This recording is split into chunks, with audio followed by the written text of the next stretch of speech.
नमस्कार दोस्तों, स्वागत है आप सभी का आपका अपना यूट्यूब चैनल जिज्ञासा पॉइंट में। दोस्तों, प्रीवियस क्लास में हम लोगों ने खोट्टा साहित्य के अन्य विधाओं पर चर्चा किया था और इस खोट्टा साहित्य की अन्य विधाओं में हम लोगों को 4 टॉपिक पढ़ना है। क्या क्या? पहला नंबर खोट्टा साहित्य संस्मरण, दूसरा नंबर जीवनी साहित्य, तीसरा नंबर यात्रा वृत्तांत और चौथा नंबर शब्द चित्र। इन चारों में से हम लोगों का खोट्टा साहित्य संस्मरण का सीरीज चल रहा था जो कि पहला नंबर में है। इस खोट्टा साहित्य संस्मरण में हम लोगों को 8 संस्मरण पढ़ना है जो इस प्रकार है।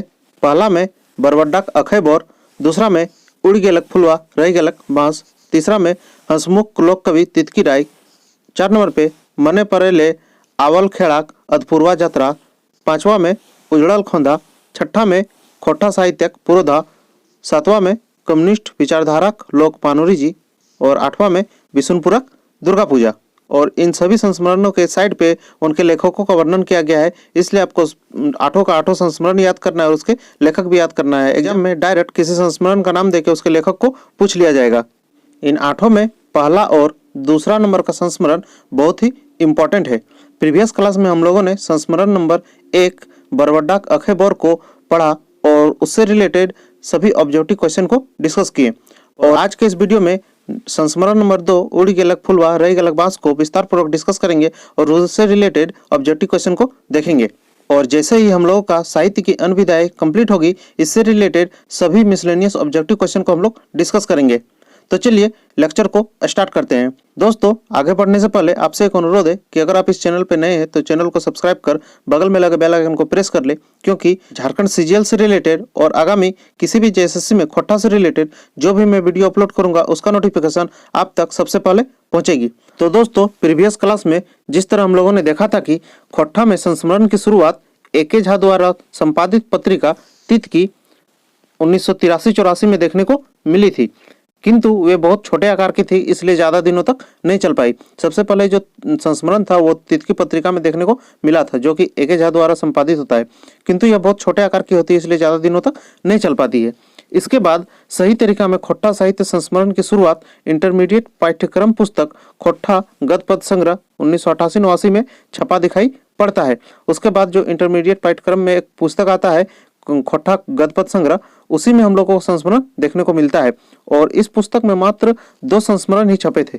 पहला बरवड्डाक अखय बोर जिसके लेखक शांति भारत है, और दूसरा उड़ गेलक फुलवा रह गेलक बांस जिसके लेखक गोविंद महतो है। और खोट्टा गद्य पद संग्रह के बारे में कुछ इंपॉर्टेंट पॉइंट्स को हम लोगों ने पिछले लेक्चर में ही डिस्कस किया था। तो चलिए आगे बढ़ते हैं। आगे देखिए क्या लिखा गया है कि उड़ गेलक फुलवा रह गेलक बांस संस्मरण में हिंदी के प्रसिद्ध साहित्यकार राधा कृष्ण से जुड़ी यादों का वर्णन किया गया है। किससे?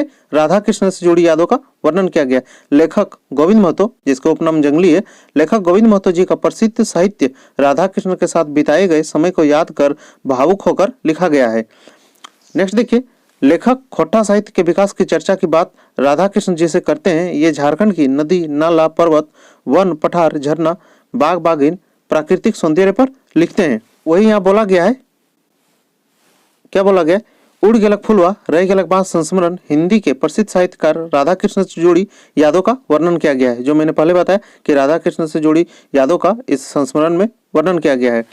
ये दोनों संस्मरण जो बरवड्डाक अखय बोर और जो उड़ गेलक फुलवा रह गेलक बांस, ये दोनों संस्मरण गुणवत्ता की दृष्टि से उच्च कोटि के हैं।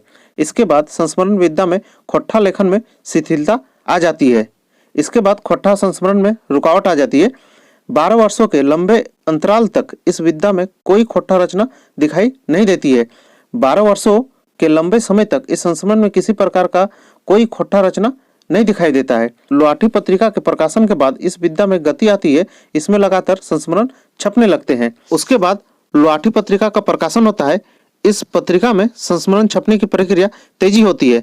इन दोनों के बाद मतलब बरवड्डाक अखय बोर और उड़ गेलक फुलवा रह गेलक बांस के बाद जो भी संस्मरण छपा वो लुआठी पत्रिका में ही छपा, और आगे हम लोग जो भी संस्मरण पढ़ेंगे वो लुआठी पत्रिका में छपा संस्मरण ही पढ़ेंगे।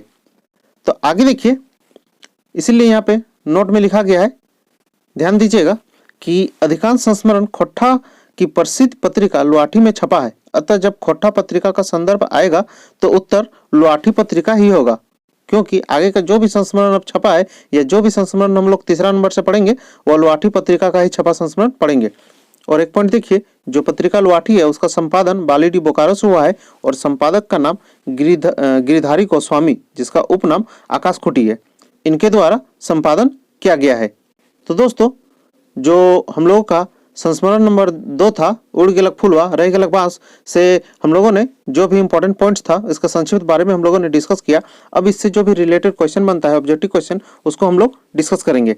तो दोस्तों यहाँ देखिए, उड़ गेलक फुलवा रह गेलक बांस, लेखक जो है गोविंद महतो, उपनाम जंगली। लेखक प्रकार, ये किस प्रकार का लेख है? ये संस्मरण है। किस प्रकार का संस्मरण?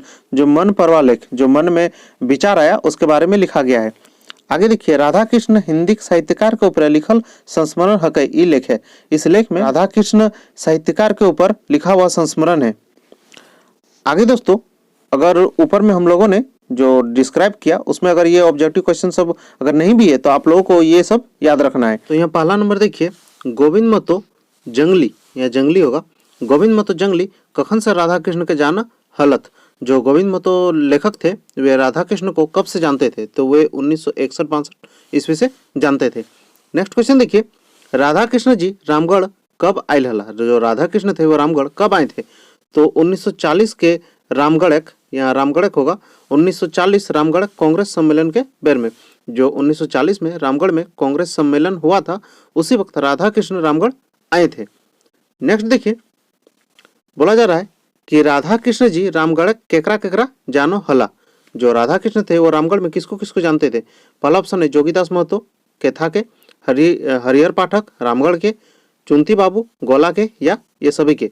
तो जो राधा कृष्ण थे वे इन सभी को जानते थे, जोगीदास महतो को, हरिहर पाठक को, चुंती बाबू को, इन तीनों को राधा कृष्ण जी जानते थे। और नेक्स्ट क्वेश्चन है, रूपांतर उपन्यास केकर लिखल हकै। जो रूपांतर उपन्यास है किसका लिखा हुआ है? तो ये जो रूपांतर उपन्यास है ये राधा कृष्ण जी के द्वारा लिखा गया है। किसके द्वारा? राधा कृष्ण के द्वारा। तो दोस्तों, आज के वीडियो में बस इतना ही। हम लोगों ने आज के वीडियो में संस्मरण नंबर 2 को विस्तार पूर्वक डिस्कस किया और जो भी इससे ऑब्जेक्टिव क्वेश्चन बना उसको हम लोगों ने डिस्कस किया। जब पूरा ही खोटा साहित्य ज्ञान विधायक कंप्लीट हो जाएगा तो उससे रिलेटेड सभी ऑब्जेक्टिव मिसलेनियस क्वेश्चन को डिस्कस किया जाएगा। तो दोस्तों, अगर आपको वीडियो अच्छी लगती है तो वीडियो को लाइक किया कीजिए और आपके दोस्त जो भी खोटा लिए हैं उस तक ये वीडियो शेयर कीजिए।